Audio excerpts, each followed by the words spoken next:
Hi, I'm Greg McIntyre with McIntyre Elder Law, where we help seniors protect their lifestyles and preserve their legacies.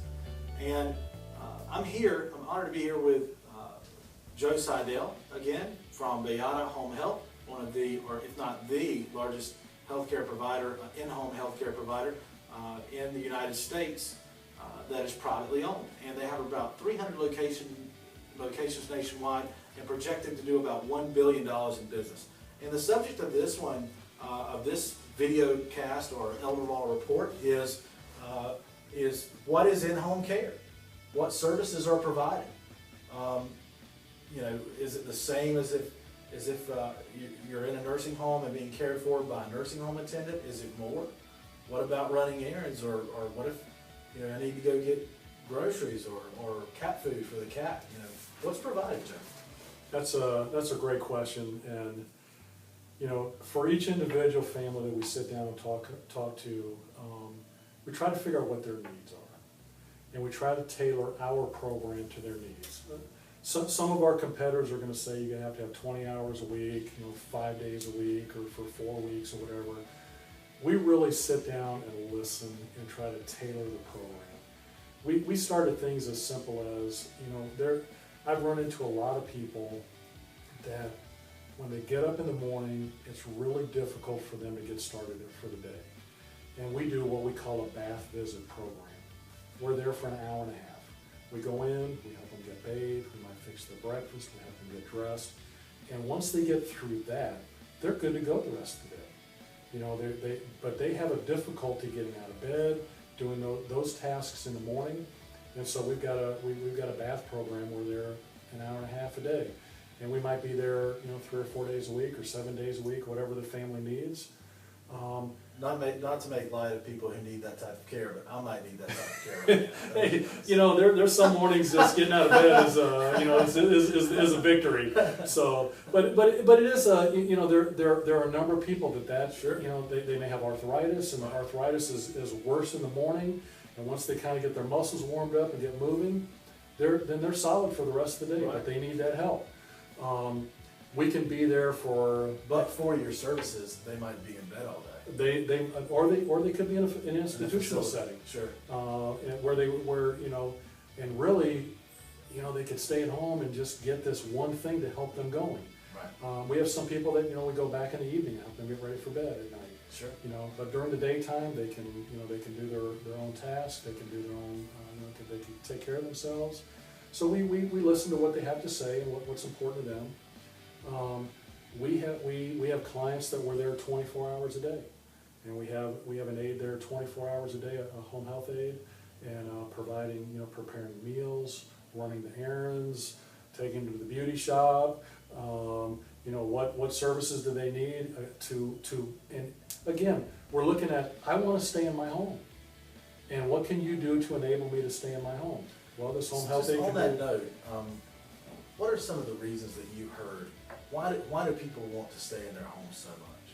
Why is it? I mean, other than the obvious, I guess. What are reasons that people get? Yeah, I think probably the number one reason is that's where I feel comfortable. Right. That's my place. If I want to walk around in my underwear, I can walk around in my underwear.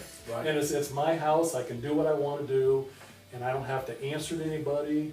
If I go to an institutional setting, I'm going to have to eat at certain times. Someone's going to come in and bathe me when it's convenient for them because they've got 12 other people they have to bathe. Sure. If I want to take a bath at 10 o'clock in the morning, then I can set my own time and I can do my own thing. You might have an ornery roommate that you don't. Yeah, you may have a roommate that you Sure. that you don't like, and so and again some health benefits. People recuperate better at home. Less infections. Because they're not having a person going from one room to the next. In the last room they ran, they bring something in from the previous sure. room, and so less infections. And probably the one major thing is my home is my castle. That's where I want to be. And so so those are some of the things we hear from people. Sorry to sidetrack you, but that's what. That's all right. Okay. So then when we talk about we have a live-in program as well, where someone is there, they just live with the client, and that they might be there, 7 days a week. We have situations where, one of our aides has lived with clients for years and years and years. And, they need someone there overnight, not to be awake necessarily, but if they wake up and they need, might need to go to the bathroom in the middle of the night, they need someone to assist them. The rest of the night they sleep, but they want someone there, that companionship. We have companion homemakers, where we're going in and we're just sitting down and being a companion to the individual. And one of the things we try to sit down is like, okay, so tell me a little bit about your mom or your dad. We're gonna come in and take care of them. What were they like? What did they like to do? Mom used to love reading the newspaper. She loved doing word games, and she loves watching Jeopardy and Wheel of Fortune. Those are the big ones Sure. that everybody wants to watch. And so they want a companion who's going to sit down with them, read the paper with them, discuss the news of the day. They're going to watch Jeopardy and Wheel of Fortune together, and The Price is Right. They're going to talk about it. They're going to interact. Then we have some other ones that my mom is very private, and she needs someone there to take care of her, but she doesn't want, a chatty Cathy out there. She wants someone who's just going to be kind of, she'll talk to him when she wants to talk to him. Follow along. Yeah, and so, so we sit down and, what is the characteristic? Who's this individual, your loved one that we're going to be taking care of? And so then we try to, find the right nursing assistant to go in there and be with that individual. That makes a big world of difference, because if you've got someone who's kind of private, you got an aide in there who's talking with them, it's driving crazy. It's like, will you please shut up? I don't want to hear anymore. So, we try to find the right fit. And so we sit down, we try to analyze that. We do skilled nursing, which is, we specialize in taking care of people who might be on a ventilator, which is the ability of home care and the technology that we can do today is just absolutely phenomenal. These ventilators are the size of a laptop, and a person can't breathe without it. And we do the suctioning of the trach. We take care of the ventilator. With HIPAA reasons, can't go into names and anything, but we've got a gentleman here in Shelby that's until recently our nurses were taking him to work. He was on a ventilator, and our nurses were taking him to work. He worked for 4 or 5 hours. They'd be taking care of him medically while he was taking care of his business. Sure. So the options in home care are, just with the technology today, with the personal emergency response systems, the help by falling and can't get up button. They've actually a new technology with that now. They've actually reverse engineered that. It used to be if you fall down, you press the button. Well, what if I fall down and I'm unconscious? Sure. Well, they've re-engineered that now, and one of the systems has some kind of algorithm built into it and kind of detect if a person fell. And if I don't push the button, it's going to respond to the That's when you cameras. really need somebody. That's when you really need somebody. So That's right. so that technology has come along, and there are medication dispensing units, like the little medication cups. They'll put a little medication cup in this box, and at 8 o'clock in the morning, the box will come down. The medicine cup will come down out of that box, and it'll say, "Mr. Seidel, it's now time to take your 8 o'clock medications." Wow.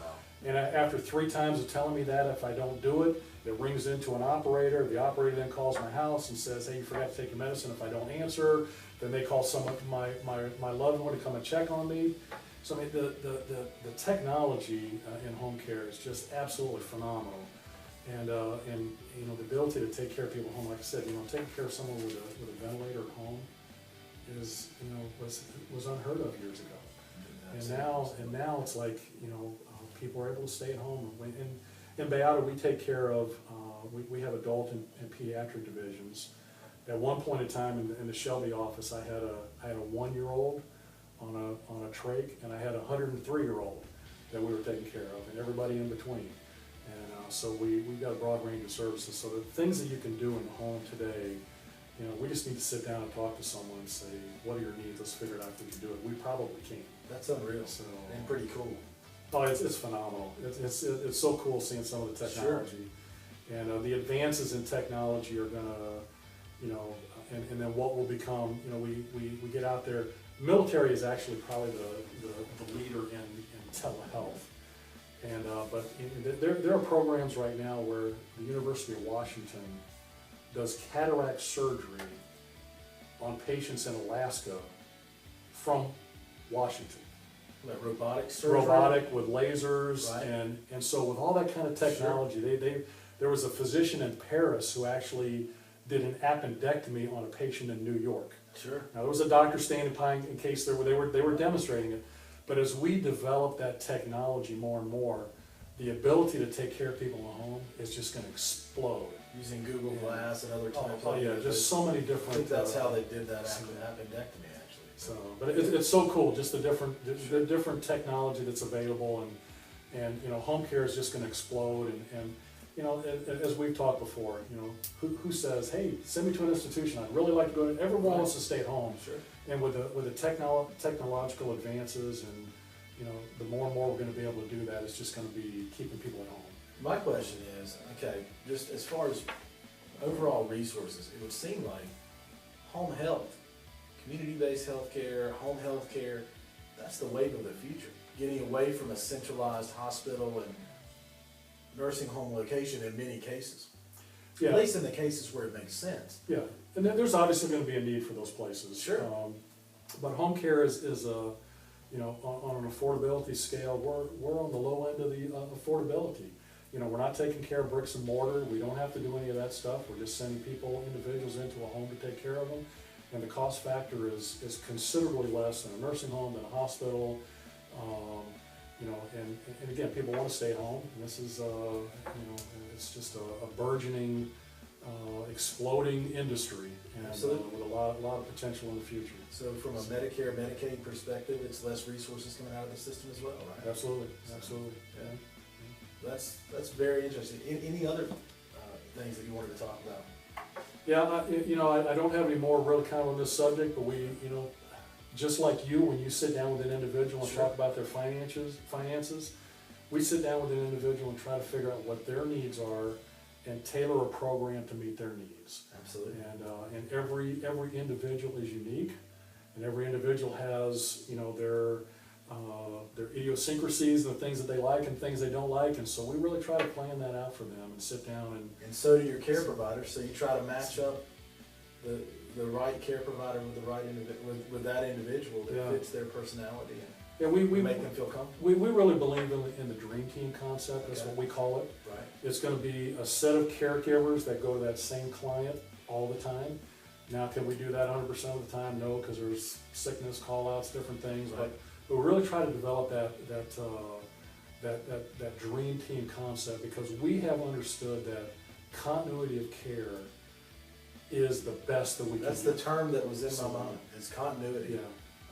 So just having that continuity, someone who's familiar with someone's health problems, their mannerisms, their habits, and I mean, you certainly would have a leg up on a new person going in all the time. Yeah, and we can pick up on changes quickly. You know, if I'm in there every day and I come in and I'm taking care of you, and I come in tomorrow and your eye's drooping a little bit, it's like, your eye wasn't drooping yesterday. What's you know, your speech is a little bit slurred from yesterday. Now, Right. if I'm a different person that came in, I don't know whether you had slurred speech yesterday. That could be normal for you. Right. But if I'm the same person or the same team of people going in all the time, we're going to pick up on those changes, those subtle changes quickly, be able to refer them out to the doctor, get them taken care of, whatever they need to have done. So we really believe in the dream team concept. Well, excellent. Well, thank you very much, Joe. You're welcome. Again, this has been the Elder Law Report and Video Blog with Joe Seidel, talking about the future of healthcare, which is here now, home healthcare. So thank you, Joe. You're welcome. Appreciate it. Thanks, Ray. Appreciate it. Thanks, Ray.